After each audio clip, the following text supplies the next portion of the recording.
విభజనపై సీమాంధ్రులు అనుసరిస్తున్న తీరుపై మండిపడ్డారు తెలంగాణ వాదులు.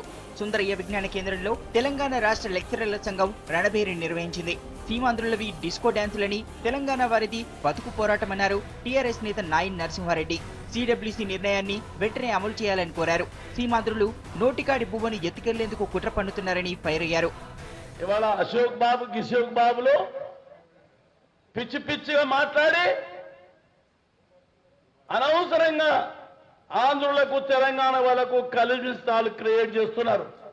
అనవసరమైన రెచ్చగొట్టే ఉపన్యాసాలు చేసి మీ ఉద్యోగం చేసుకోండి భయ్, మేము వద్దంటున్నాం. ఇంకా 60 రోజులు సమ్మె చేయండి, మాకు అభ్యంతరం లేదు. వాళ్ళ దగ్గర మన దగ్గర ఉన్న పాటలు లేవు, డిస్కో డ్యాన్స్ ఉన్నారు అంతే. ఏపీ ఎన్జీఓ అశోక్ బాబు మతిలేక హైదరాబాద్ మాది అంటున్నారన్నారు హరీష్ రావు.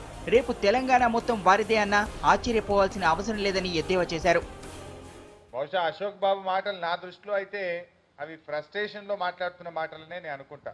ఎందుకంటే ఆయన ఏమంటుండు, హైదరాబాద్ అంటే మనమే ఇడిచిపెట్టిపోవాలన్నట. వాళ్ళే అసలైన హైదరాబాద్ వారసులట, మేమే హైదరాబాద్ ఉంటాం, మీరే ఇడిచిపెట్టి ఇంకోటి చూసుకోపోరు అంటుండు. అంటే అసలు మతి ఉన్న మాటలా మతి లేని మాటలా అని నేను అడుగుతా ఉన్నాను.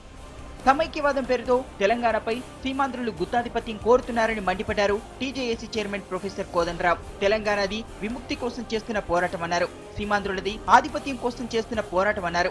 జిల్లాల తెలంగాణ అంటే ఇవాళ అది దేశవ్యాప్తంగా 10 జిల్లాల తెలంగాణ అనే దాకానైతే నినాదం పోయింది కదా. యూటీ వద్దు అంటే దేశవ్యాప్తంగా ఇవాళ యూటీ వద్దు అనే నినాదం పోయింది కదా. ఇవాళ సమైక్యాంధ్ర ఉద్యమం అనేది ఇంపోజిషన్ లాగా నడుస్తున్నది. జై సమైక్యాంధ్ర, రాష్ట్రం విడిపోవద్దు, కలిసే ఉండాలి. ఇంతకు మించి హేతుబద్ధమైన ఒక వాదన కూడా ఇవాళ సమైక్యవాద ఉద్యమం నుంచి ముందుకు రావటం లేదు. ఈ సమైక్యవాద నాయకత్వం ఏదైతే ఉందో ఈ నాయకత్వం తన ప్రయోజనాల కోసమే అధికారం అడుగుతున్నది. రణబేరిలో సీమాంధ్రుల తీరుపై తీవ్ర స్థాయిలో మండిపడ్డారు తెలంగాణ వాదులు. సీమాంధ్రుల కుట్రలను ధీటుగా ఎదుర్కొనేందుకు సిద్ధంగా ఉండాలని పిలుపునిచ్చారు.